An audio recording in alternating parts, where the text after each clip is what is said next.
Scott McNair, injury attorneys, we fight for the win. All right, good morning, everybody. Welcome to the Overruled Podcast, brought to you by the Scott Vignair Law Firm. This is David Vignair here with my co-host, Brad Scott. I think before we jump into our show today, we've got some listeners live today, Brad, both on Instagram and YouTube. Before we jump into our two topics for discussion today, go ahead and if you are watching us live, please submit some questions because between our two topics, we are going to answer a question from a watcher, a listener of the show. So we're going to Something new. Something new. Yeah, it should be interesting. I don't know that anybody would really want to know what we have to say about anything, but We'll see.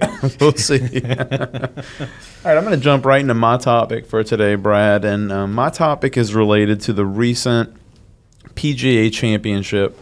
I'm a golf fan, so I might have a sport topic today, which will kind of snake through a bunch of different areas of things related to the recent PGA Championship. Was won by Brooks Koepka. For those of you golf fans listening out there, you would know this is, I believe, his fifth major. And so he's definitely in a new terrain of historic golfers that have won 5 majors. But the winner is not the story today. That's right. That's right. Unfortunately for Brooks, which I don't feel that bad for him, he went to live and got about $17 billion. Unfortunately for Brooks, he was a little bit overshadowed by a PGA Tour pro named Michael Block. Michael Block is 46 years old. He is the pro golfer at Arroyo Trabuco Golf Club. I probably butchered that pronunciation, in Mission Viejo, California. And he can give you lessons out there at Mission at the golf course for about $125 to $150 an hour. His rate's going up tremendously, though, after this. But go on. For those of you who don't know, typically most golf clubs will have a head pro who maybe if it's a big enough club, they'll have additional pros as well who can give the members and guests lessons for an hourly rate. And so he's the head pro out there. There's around, I think somewhere around 28,000 PGA Tour pros at different golf courses that I read in preparing for this discussion. And this is where the Cinderella story starts. That's right. Because out of those 28,000... You got invited to the ball. That's right. Out of those 28,000, there were about 20 that qualified and were invited to play in the PGA Championship with the other PGA Tour professionals, so the people that you're typically seeing, the Tiger Woods, the Rory McIlroys, the Brooks Koepkas, the top golfers in the world who are at all the top major events. And there are 4 majors, the PGA Championship being one of them, and those majors are when the players are really having their A games on. Not only really the purses are high, but it's really the prestige and the coverage and the competition that comes with winning a major. Everybody's got their A game on.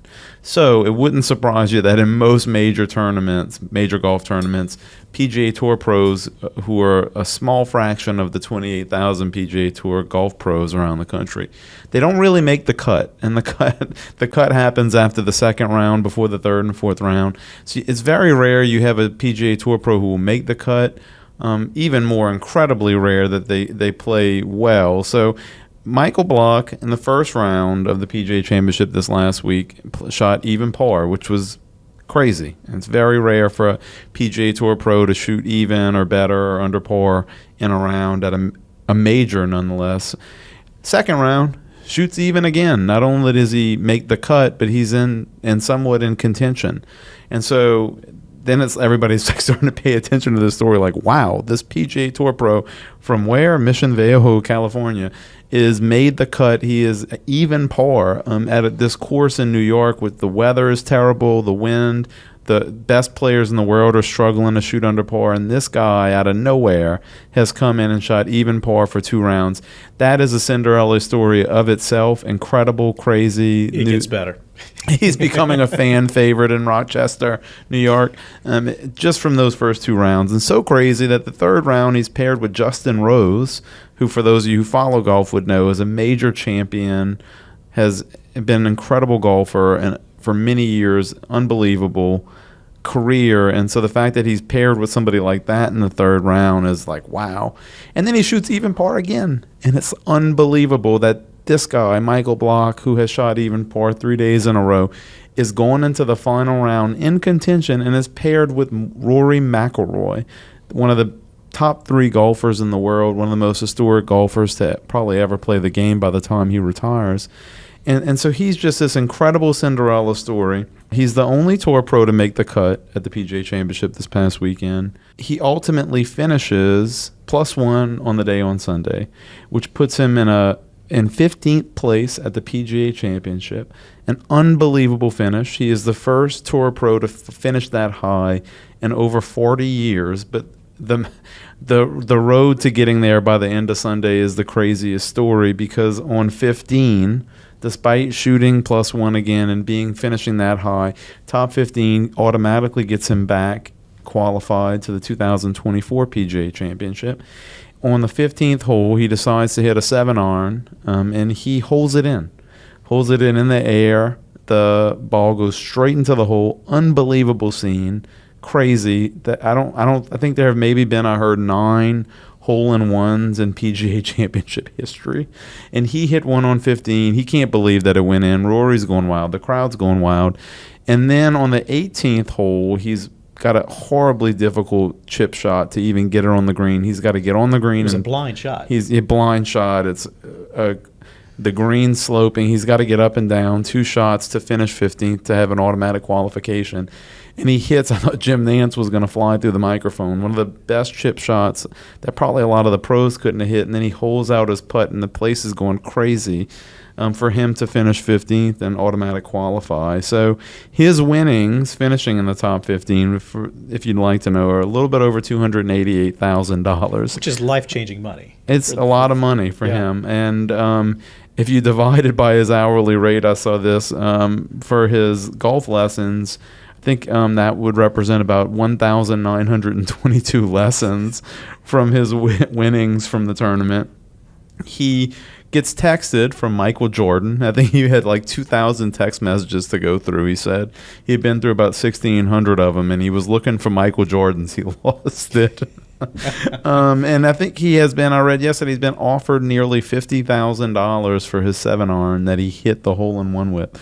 He had some good jokes that I was listening to him the other day. He said he may miss his lessons next week, which he hopes his students understand. He jumped, I think it was 3,003 spots in the world golf rankings. And as he described it, he kind of called it his 10-cup moment. I don't know if anybody listening has seen that movie with Kevin Costner in it. He's one of my favorite actors. It's a great movie. Kevin Costner plays this golf pro from the middle of nowhere in Texas who goes to this golf tournament and is just an incredible ball striker and is in competition to win it with some of the best pros in the world. And so watching this weekend, so many thoughts flying through my head. I couldn't believe it. It's one of those moments that I think really makes you love sport, because you see things that never should happen, and you say surely can't happen, and then they happen. And for me, I mean, the stats and the performance that he put on was amazing. But for me, the story was, and if you didn't watch this, it is worth Googling or going on Instagram, search for Michael Block, and just kind of watch the videos and the interviews with him. The personal story of his. You know, he is such a humble person. He wore his emotions on his sleeve. He would cry at multiple points. But just to watch him and know that he is in the moment living his dream, and he's realizing his dream is coming true, and he's there, and still to be able to perform at that level with all that pressure and knowing this is a once-in-a-moment, potentially lifetime type of opportunity, to watch him and just the humbleness of him. There will be a movie of this, I guarantee you. It's a lot like, if you've never seen 10 Cup, it's a similar story to that, but that type of feeling and just that emotion that he was invested with, he was like a child, with the excitement that he had. He was being paired up with Rory. It was an amazing thing. And then to sink the hole-in-one. It was like a surreal moment. And just watching the crowds as he's coming out to come do his tee shots and going into 18, the crowd is erupting. He's a rock star at this point when you're watching it. And just to have the feeling of what he must be feeling and going through, I love the guy. I'm not sure who we're going to pick to play him in the movie, but it's coming. Trust me. And it's worth going watch online. It's the story we need right now. It's unbelievable. And to think, it's not just about being able to play that well in a round. It's doing it with millions of people watching, the crowds, the pressure, and not just doing it for 1 or 2 rounds, but being able to do it for the entire weekend after the fans in Rochester had already become sort of, he didn't really care about everybody. He was the main attraction at that point. And it's just some funny things I saw too from him. As he said, he made a comment, his wife's probably going to make him start charging more per hour for his lessons. And I think there was a cool moment after Brooks Koepka won and ran into him and said, I heard that drinks are on you tonight. So, I mean, just think about it. This guy's teaching golf lessons out in California to me, you, random people who were members at the club a week ago, and now he's hanging around with Rory McIlroy and Brooks Koepka. It's a crazy, incredibly awesome story. And this was his life. I saw one interview he was talking about as a child and a kid. He used to wake up in the morning and watch the Golf Channel and watch the European events. Right. Like, he is completely invested, and he's such a nice, humble guy. I wish him the best of luck. I want to see more of Michael Block. It's going to be a block party from here on out at every PGA event that he's on. Just very excited to see this, feel-good story coming out of the sports side. Well, I read too, preparing for this, the block party does not have to end because he got a call where he started to cry again that he got a sponsor's exemption for this weekend for the Charles Schwab Challenge. So he's going to be playing in the PGA event this weekend. That's kind of why he joked that I have to feel bad. I'm going to have to let a lot of my students know I'm going to miss their lessons this week, but they're going to understand. But, besides all the different little factoids, I mean, I was on a rabbit hole reading all these facts about it because I was just so into this and it was awesome.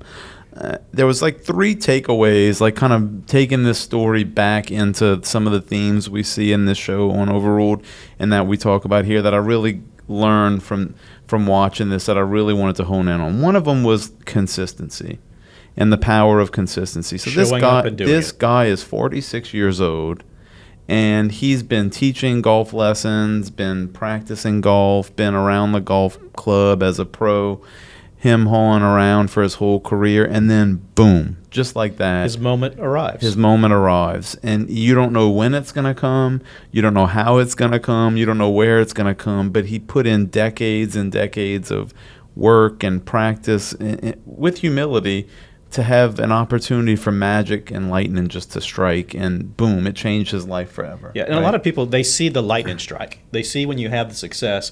What they don't see is all the years of practice and how many golf balls he hit, that consistency like you're speaking of, everything you have to do to prepare yourself for success and prepare yourself for when that lightning strike presents itself and you can take advantage of it. Mr. Block has done that. Absolutely. Second thing I took away from it, you hit on it a little bit, authenticity. It's the crowd loved him, the other people who fell in love with this guy over the weekend. It was his authenticity at his press conferences after each round. One of them, he cried. He cried thinking about when the reporter told him his son, and he saw the video of everybody at his home course watching him.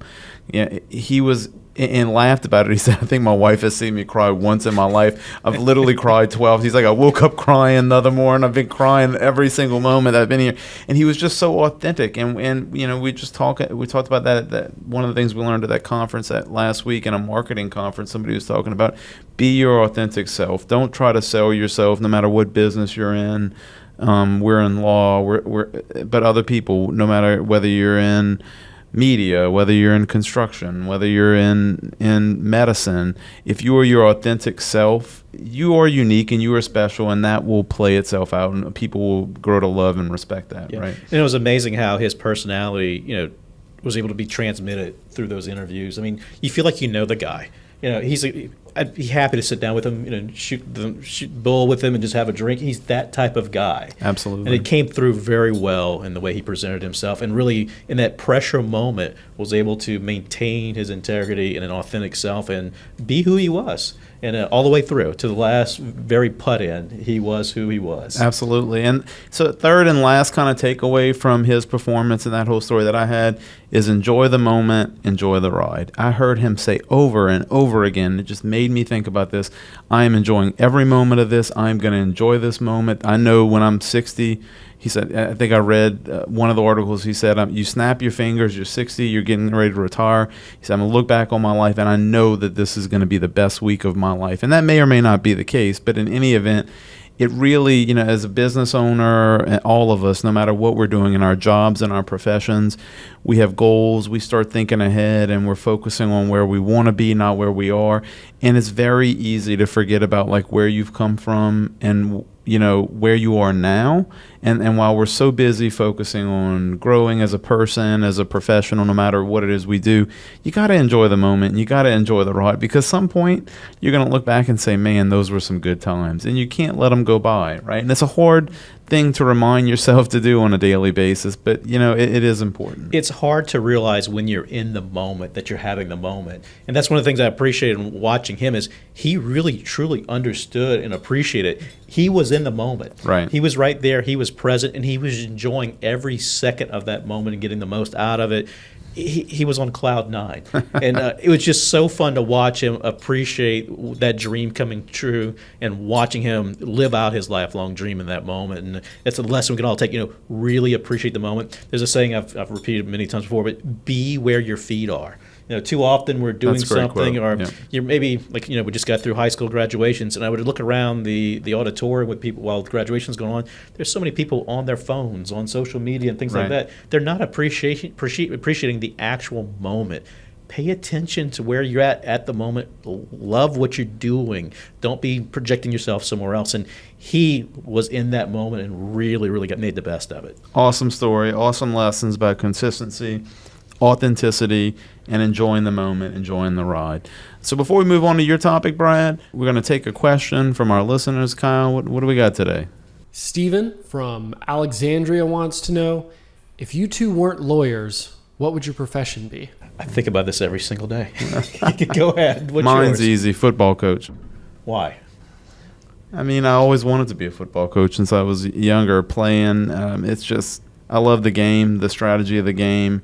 It's such a complicated game, and it's so multifaceted on all different phases: offense, defense, special teams, the strategy, the preparation, the training, the knowing the right players to put in, the coaching of the players to get them in the right mindset. It's just an incredible game.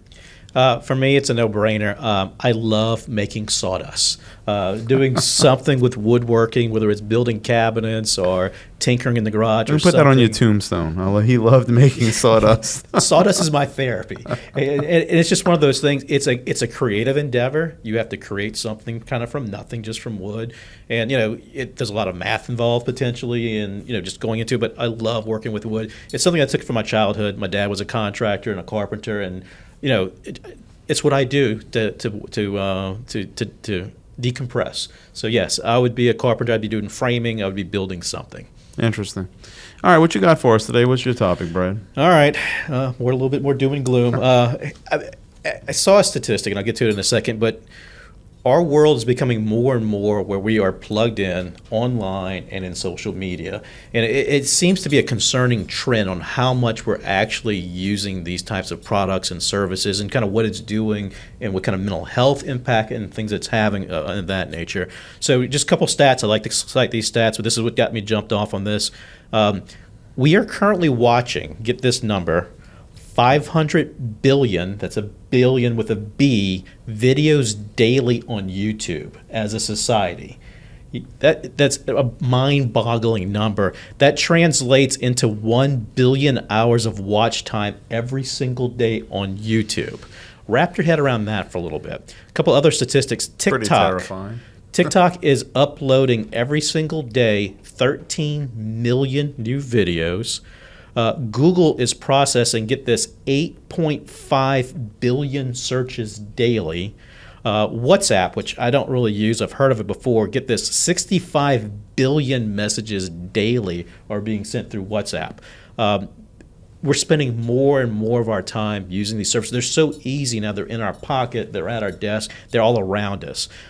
This adds up to a lot of time, people. The stat that I saw was we are spending, get this, and I can't even wrap my head around this one.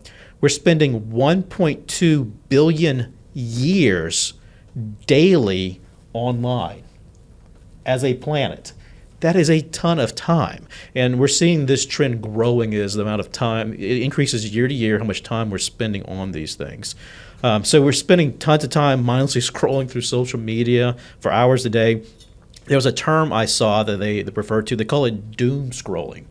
And that's when people just kind of get locked in on their devices through social media, and they're just scrolling mindlessly for hours through negative content, news about tragedies, negatively charged topics.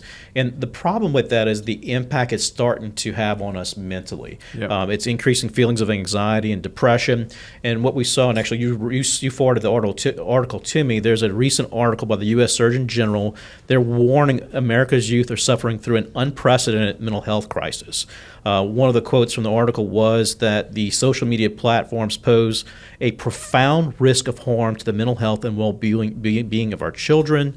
Some of the highlights from the article, they're saying that the study was finding that kids aged 12 to 15 who spent more than 3 hours a day on social media face twice the risk of a negative mental health outcome, particularly depression and anxiety, compared with people in the same age range who did not use social media at all. Another thing they said is it's having a tremendous, profound, disproportional effect on young girls. Poor mental health outcomes in young girls in particular compared with boys. The quote was, greater social media use predicted poor sleep, online harassment, poor body image, low self-esteem, and higher depressive symptoms scores with large associations for girls and boys. This is a huge problem that we're kind of getting into, and we need to find some way to kind of curtail it if we can. What you see too is that there was another citation or quote in that same article from the Surgeon General from a politician, Senator Ed Markey, a Massachusetts Democrat, and he was quoted as saying, "Big tech is knowingly fueling a mental health crisis in this country by exploiting kids and teens just so they can make an extra buck." So, like all things, money drives things. I don't know if you've seen it, but there is a documentary, I think it came out in 2020, it may be on Netflix, called The Social Dilemma. Yeah, I watched it. If you have not watched it, you need to watch this terrifying. documentary. But the thing is that these social media companies, they're engineering these products to take advantage of our mental blind spots and also take advantage of our addictive behavior to these types of devices. It's very eye-opening. I think this is a public health crisis that we need to get ahead of. We need to start addressing. It's just so easy to pick up those devices and waste time. And that's time you're taking away from, one, being productive, time you're taking away from your family, just time that you're spending living out your dream like Michael Block did. Absolutely. So it's something I think we really need to have a more of a conversation with, and a conversation about in our society, because we're sliding in the wrong direction. I mean, really, 1.2 billion years of time is being spent daily on the internet. That is ridiculous. Yeah, it's pretty eye-opening numbers. I love the hypocrisy of it on our part as we stream our podcasts across all digital channels. And we're like, I can't believe that. But I think one of the best pieces of advice I ever got was my best friend, who's a doctor. He convinced me to yank my Facebook about 1.5 years ago, and it was the best decision I ever made. Just Meta World, whatever it is now, to yank that account. The amount of time I realized that I was on there reading people's opinions about things that I really didn't care about, things that really didn't matter, and it is a problem. I watched that documentary you mentioned. It was crazy. All these former executives from Meta, Instagram, TikTok, which isn't really executives, just the Chinese government, talking about how their algorithms and certain things are meant to keep you on the platform. And so you just know that this can't be healthy and it can't be good. And of course they want to keep you on the platform, because the longer you're on the platform, the longer you're going to be served up advertisements, which is where they make money. Media. Yeah, they're selling. They're just like a TV program or anything else.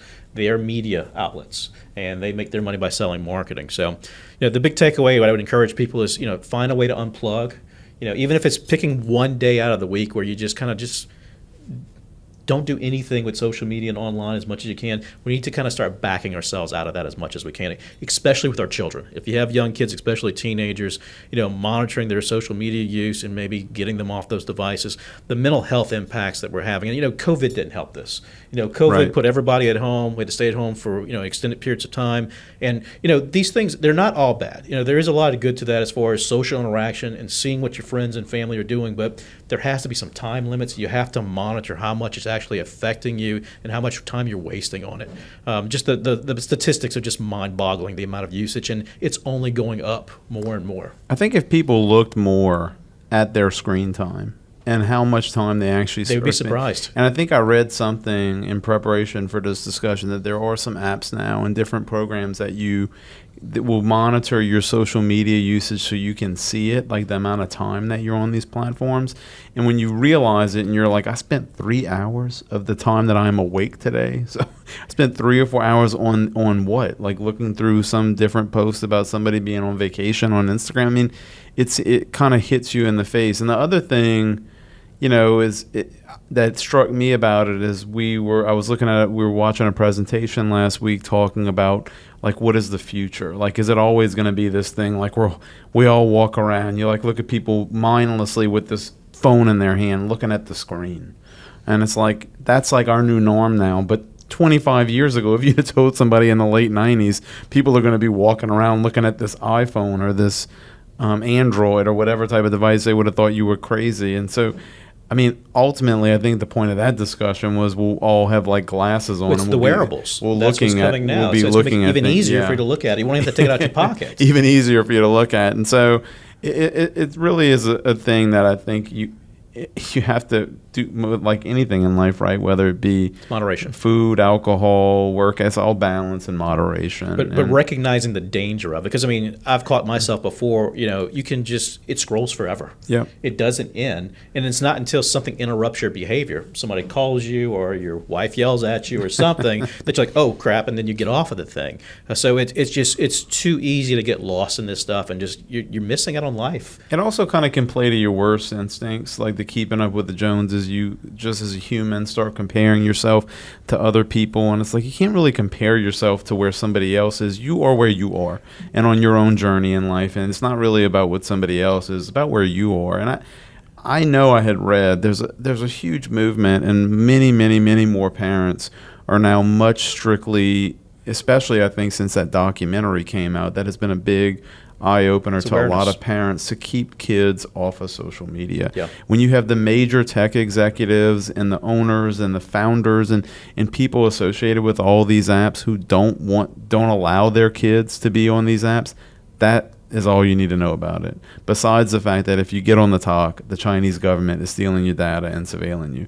And that'll be I will continue to advise about the talk and the Chinese government because people should care about that. Yeah. But and nobody seems to care because they want to go on the talk and look at the next dance video. Yeah, and it really skews our view of what society really is. Because I mean, what you're seeing online is I'm sorry, Kyle. It's the glossy brochure version of what people want people to see of themselves. So it really, especially with young people, it skews what normal behavior is, what normal body types is, what's normal. It's going to be interesting to see where this lands, but it's something we need to start paying attention to because I think it's really getting out of hand. If I disappear, you can associate it with the Chinese government listening to Overruled and my screeds against TikTok. I think they're a subscriber. I saw them on the subscriber list the other day, so you might want to be careful what you say from now on, Mr. Vigneer. All right. Well, a very interesting topic. It's been a great show. Really enjoyed talking about what we learned from Michael Block's performance at the PGA Championship. What a fun story, an incredible story and a ride, but also those lessons of consistency, of dedication, of authenticity, and enjoying the moment and the ride. Some of the things we talk about on the show, I learned those lessons. Those were things I was thinking about watching his performance.